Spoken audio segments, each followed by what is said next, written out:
wabarakatuh. Perkenalkan, nama saya Adistri Ragata dari kelas 12 IPA 4. Di sini saya akan menjelaskan tentang peranan umat muslim dalam mewujudkan kemerdekaan. Sejak tanggal 1 Januari 1800 hingga sekitar tahun 1942, sejarah mencatat wilayah seluas Indonesia dari Sabang hingga Merauke berada di dalam kekuasaan suatu negara di Eropa, yaitu Belanda Indonesia, yang saat itu disebut Belanda sebagai Hindia Belanda, menjadi provinsi Jauh Belanda, hingga wilayah kepulauan Indonesia dikuasai oleh penjajah asing, kafir, dan yang paling penting menyebabkan taraf hidup masyarakat pribumi merosot sangat tajam dibanding abad-abad sebelumnya. Maka alasan menjadi sangat lengkap bagi kaum muslim itu diangkat senjata. Abad ke-19 akhirnya dikenal sebagai abad perlawanan terhadap kolonialisme Belanda. Pekik perang Sabil alias jihad fisabilillah terdengar di berbagai wilayah yang dikuasai Belanda. Di Sumatera Barat terjadi perang Paderi.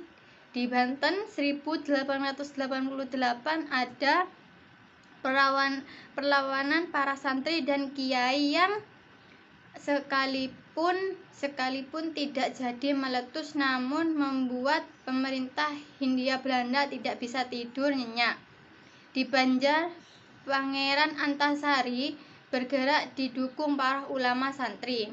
Perlawanan abad ke-19 itu lalu digerakkan oleh para ulama, kiai, dan santri selama 1 abad perlawanan meletus. Giliran kemudian generasi muslim terdidik baru lahir sekitar awal abad ke-20. Perlawanan fisik kini bermetamorfosis menjadi pahlawan yang mengandalkan kekuatan ilmu. Tidak dipungkiri bahwa ada gerakan-gerakan lain yang berhaluan sekuler seperti PKI, PNI, dan sebagainya yang ikut juga dalam pergerakan membebaskan Indonesia. Namun hal yang tidak bisa dielakkan, mereka sebagian besar adalah umat Islam juga. Singkat cerita, Belanda tidak bisa mempertahankan wilayah Indonesia lebih lama setelah kekalahan pertama sekutu pada Perang Pasifik Kepulauan ini.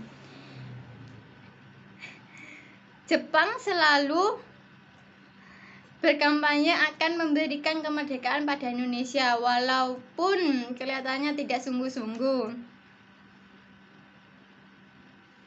Sekian dari saya. Mohon maaf apabila salah kata. Wassalamualaikum warahmatullahi wabarakatuh.